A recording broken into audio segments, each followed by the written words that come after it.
मुझसे ऐठ की बात मत करिए। यूपी में जानते हो कौन बैठा है? अरे मैंने कहा जो भी बैठा होगा हमारी वोट है वो तेरे बताओ क्या बात है। वो गाली बकने लगा, बहुत बुरी गाली दिया मुझे। तो मैंने कहा ठीक है रुक मैं तुझे बताती हूँ। हम महिला हैं, तुम्हें ऐसे गाली दो ले? भाई साहब सुनिए, मंत्री तो मंत्री, प्रधानमंत्री भी झूठ बोलने वाला है, ठीक है? अगर उसके लिए कोई उंगली उठा दे तो सबको जेल भेजने वाला। ऐसा लग रहा है दुनिया में कोई नहीं, यही है, है? जेल किसको किसको भेजेगा? बेकसूर किसी जो कोई जनता की आवाज उठाएगा और वो भेजेगा, उसके लिए चाहे हमें रोड बैठना पड़े। हम देखते हैं किसको जेल भेजता है। सच्चाई बोल रही है तो इनकी नानी क्यों मर जाती है? कोई भी पार्टी हो, अगर सही बोल रहे तो क्यों उनको देश, इनको पता नहीं है कि कभी भी हम हारेंगे और हम भी जेल जाएंगे।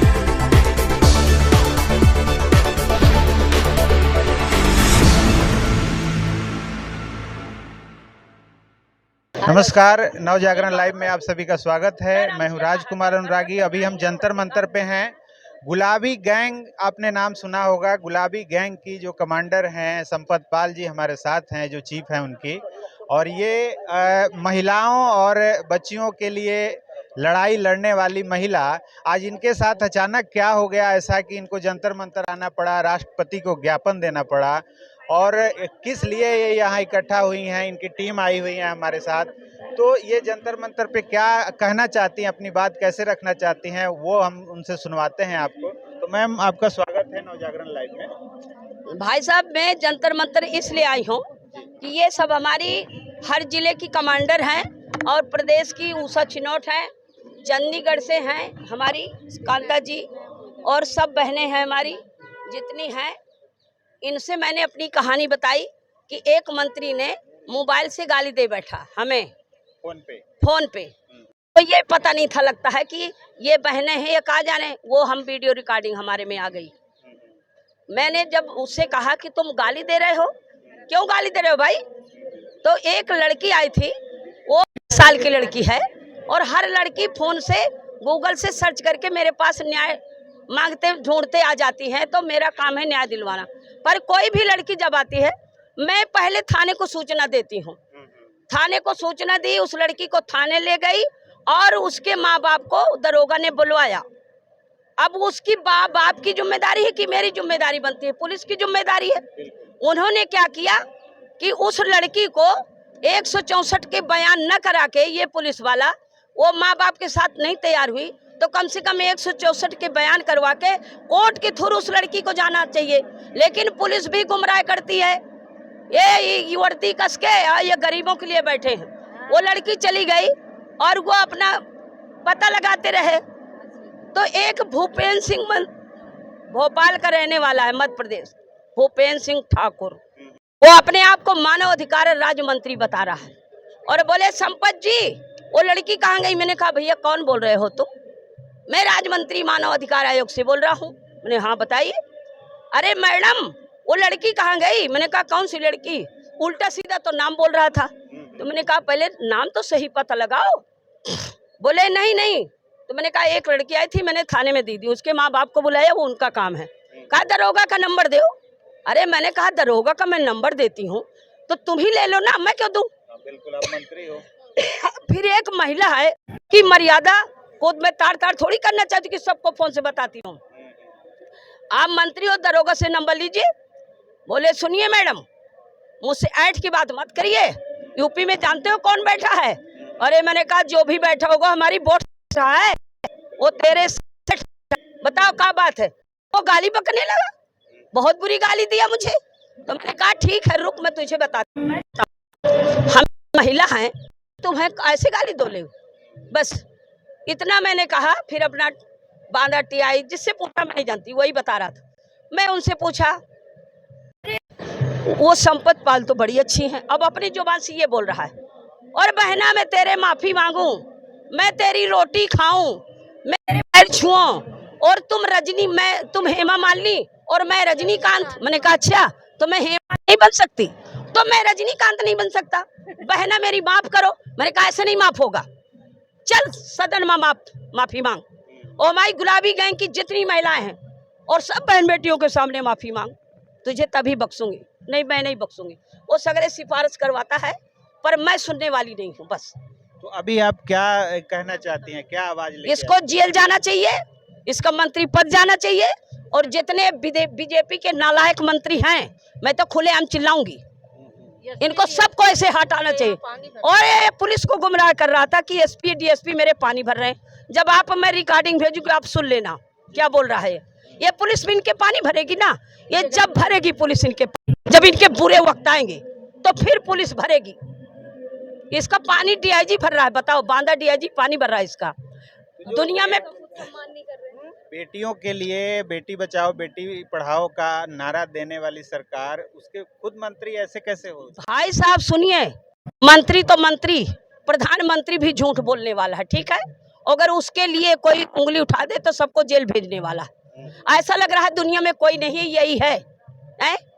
जेल किसको किसको भेजेगा? बेकसूर किसी, जो कोई जनता की आवाज उठाएगा और भेजेगा, उसके लिए चाहे हमें रोड बैठना पड़े। हम देखते हैं किसको जेल भेजता है। अभी तो देश के दुनिया के सबसे लोकप्रिय कह रहे हैं कि दुनिया के सबसे लोग, अरे वही है चोर उचक्के जौन है, लालच घमंडी, वही है लोकप्रिय कहे। कौन कहता है? हम नहीं है दुनिया के अंदर क्या? हम क्यों नहीं कहते? तुम गाली दोगे किसी को, और तुम्हारे कुत्ते को भी कोई कुछ कह दे तो तुम उसको जेल भेजना शुरू कर दो, है? तो पहले अपने झांक के देख लो ना, अपने आप को झांक के देख लो कि हमारे ये लोग क्या बोलते हैं, क्या बोल जाते हैं। इनके तो ऐसे मंत्री हैं जैसे वो प्रज्ञा ठाकुर, गांधी को गोली मार रही, क्यों नहीं मोदी जी हटाया है? सोनिया जी को उल्टा सीधा बोला। अभी आपने न सुना होगा, जब राहुल जी पैदल यात्रा कर रहे थे तो ये उनके तारीफ न करने के बाद उनके टी शर्ट पर कहीं कुछ किसी बेटी के पास, तो इनके तरीका है क्या? जो बेटियां हाथ पकड़ के राहुल जी का, उसको अभद्र उनकी भांजी तक को नहीं इन्होंने लगाया, तो इनके क्या है अकल, बताइए ना। इनके भाई साहब, इनका देश चलाने का अकल नहीं है। ये सब ड्रामाबाज नौटंकीबाज ये देश को चला रहे हैं, देश ड्रामा से नहीं चलता। तो आप किसी बैनर के तले, किसी पार्टी के बैनर के तले ये बात मैं कर रही हैं किसी कि बैनर के तले नहीं हूँ, आप सब देख रहे हो। अभी हमारी सारी जिला कमांडर आई हैं अकेले, और जब एक एक महिला ना 500-500 महिला लाएगी तो जंतर मंतर हम ही से भर जाएगा, ये देख लेना। पर हम उस तरह अनशन करने वाले नहीं हैं कि हम यहाँ बैठ के अनशन करें। हम तो बोलेंगे और सुनाएंगे कि पूरा देश देखे कि वाकई में सच्चाई क्या है।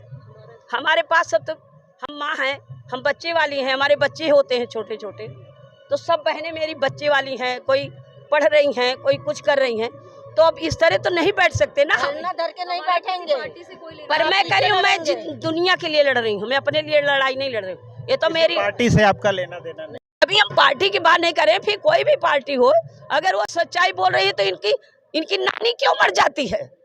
कोई भी पार्टी हो, अगर सही बोल रहे तो क्यों उनको देश, इनको पता नहीं है कि कभी भी हम हारेंगे और हम भी जेल जाएंगे ना? लेकिन इनके यहाँ की कोई तुच्छ पार्टी नहीं जितने ये तुच्छ है। तो इनके साथ में संपत पाल मैम के साथ में और टीम आई हुई है इनकी, और आगे इनका क्या प्लान है सरकार के विरुद्ध और उस मंत्री के विरुद्ध जिन्होंने इनके साथ अभद्र व्यवहार किया है, जी बताइए। नमस्कार, मैं तनुश्री, दिल्ली की गुलाबी गैंग की कमांडर। और जब मुझे ये पता चला कि हमारी जो नेशनल कमांडर हैं उनके साथ इस तरह की बदतमीज़ी की गई है, तो ये बहुत ही शर्मनाक बात है। मैं पूछना चाहती हूँ कि गुरूर किस बात का है? हमारा जो भारत है वो एक लोकतांत्रिक देश है, जनता का, जनता के लिए, जनता के द्वारा बनाया गया शासन है। ऐसे शासन में भी किस बात का गुरूर है आपके अंदर, और आप क्यों अपने देश की महिलाओं की इज्जत नहीं कर रहे हैं? मुझे ये बात बिल्कुल समझ नहीं आ रही है। जबकि आप जैसे कि जानते हैं, आपको खबर मिली होगी कि लंदन के म्यूजियम में हमारा ये जो गुलाबी कलर है जो हम सभी ने पहना है, गुलाबी कलर का कितना सम्मान किया गया है, म्यूजियम में उसको रखा गया है। और ये गुलाबी कलर जो है ये सिर्फ कलर नहीं है, ये कोई रंग नहीं है, सिर्फ रंग के होने के साथ साथ एक मातृता का प्रतीक है, ये एक पालन पोषण का प्रतीक है जो एक औरत, एक लड़की, एक वुमन बहुत अच्छे से कर सकती है।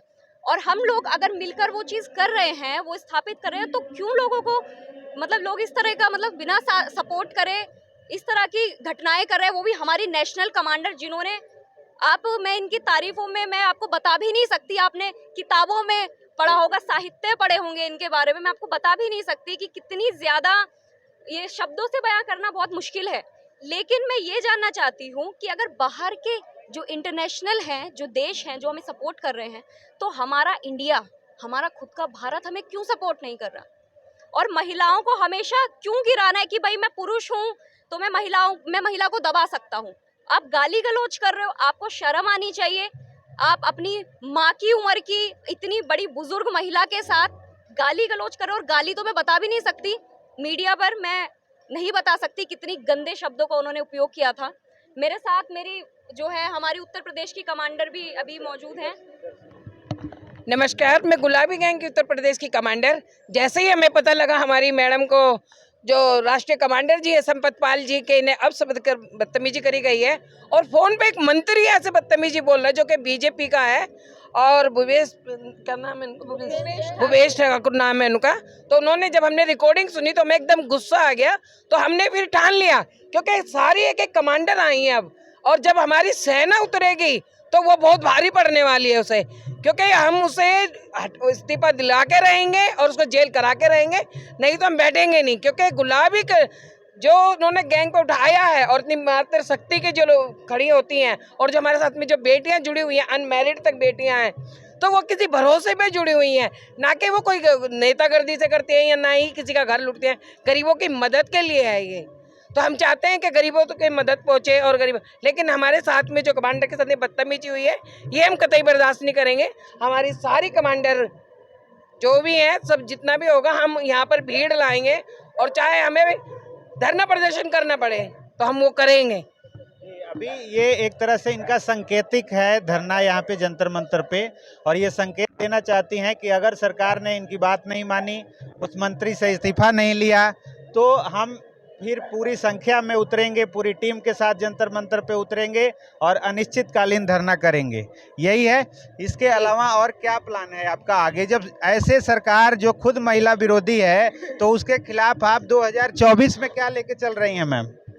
2024 का देखिए, जब पाप का घड़ा बुड़ता है ना, तो ऐसे शब्द इनके मुंह से निकल रहे हैं। 2024 में इनको तो भगवान भी नहीं बख्शेगा, और मात्र शक्ति तो बख्शेगी भी नहीं। मैं चाह रही हूँ। और ऐसे मंत्री देश में रहेंगे, प्रधानमंत्री, ये देश को बेच खाएंगे, इसमें कोई दो राय नहीं है। सब लोग जानते हैं, और जाने ना जाने पर मैं भली बात से जानती हूँ, हमारी बहनें भी जानती हैं, मैं सब कुछ जानती हूँ कि बिजली भी बेच लिया, स्टेशन भी बेच लिया, रोड भी बेच लिया, स्टेडियम भी बेच लिया, ये रातों रात में। और एक जो माननीय योगी जी हैं, जिनकी बगल से लगती है, हो सकता है कि प्रधानमंत्री की ये भी ख्वाब देख रहे हैं। अगर जनता जरा से चूकी तो फिर देखना कि योगी जी क्या करेगा। उत्तर प्रदेश से सब लोग रो रहे हैं, भले इनके अंदर क्या जादू है। लोग तो कहते हैं इनकी ईवीएम में कला है, अगर ईवीएम में कला होगी तो 2024 में खुद पता चलेगा, और फिर हम ईवीएम की लड़ाई लड़ेंगे कि बैलेट पेपर से चुनाव ही होना चाहिए, फिर ईवीएम से नहीं होगा। और जहाँ जहाँ इनके कोई भी नगर निकाय के चुनाव है, जहाँ बैलेट पेपर से ये वहाँ हार जाते हैं। जब राष्ट्रीय एक महिला है जो समाज की लड़ाई लड़ती है, उनके साथ इस तरह से व्यवहार हो सकता है, तो सोचो जो आम घरेलू लड़कियां हैं, जो लेडीज़ है, जो कॉलेज में पढ़ने वाली, स्कूल में बच्ची पढ़ने वाली, उनके साथ कितना होता होगा। तो राष्ट्रपति से हमें ये इसीलिए गुहार लगाइए कि एक महिला होने के नाते आप चुप करके नहीं बैठिए, मुंह पे पट्टी बांध के, कि इसमें इस तरह का जो महिलाओं के साथ अन्याय होता है वो ना हो, और उसको मतलब बेटी बचाओ बेटी पढ़ाओ का नारा यूं ही ना जाने दे, उसको आगे अमल किया जाए और कानून का ठीक से पालन करें। वो इस्तीफा दे, नहीं तो पूरे देश में एक आंदोलन करेंगे और वो उसका इस्तीफा लिया जाए। अगर इस पे संज्ञान नहीं लिया गया, अगर उसका इस्तीफा नहीं लिया गया, उस मंत्री भूपेंद्र सिंह के अगर FIR नहीं लिखी गई, तो हम एक आंदोलन करेंगे और जंतर मंतर पे ही आएंगे हम लोग। अरे वही मंत्री नहीं, इनके कई वैसे मंत्री हैं। अबे वो मंत्री नहीं जो लखीमपुर में किसानों को मार डाला, ये इतने भ्रष्ट मंत्री ये घुसे बैठे, एक से एक मंत्री है इनके। अभी आपने मध्य प्रदेश में सुना होगा, तमाम ऐसे हैं। ये कितने हम बताएं आप इनके मंत्री, इनके जितने मंत्री हैं सब ऐसे हैं लखैरा। बहुत बहुत धन्यवाद आपका, और हम उम्मीद करते हैं कि सरकार आपकी बात सुनेगी और मंत्री पे कार्रवाई होगी। Thank you. धन्यवाद। तो ये थी संपत पाल जी और इनकी टीम, और ये गुलाबी गैंग के माध्यम से अपना सांकेतिक जो है धरना करके जंतर मंतर पे, और ये अपनी आवाज़ प्रधानमंत्री जी और राष्ट्रपति तक पहुंचाना चाहती हैं कि उस मंत्री को बर्खास्त किया जाए और इनकी मांग मानी जाए, नहीं तो ये अनिश्चितकालीन धरने पे उतर जाएंगे। बहुत बहुत धन्यवाद।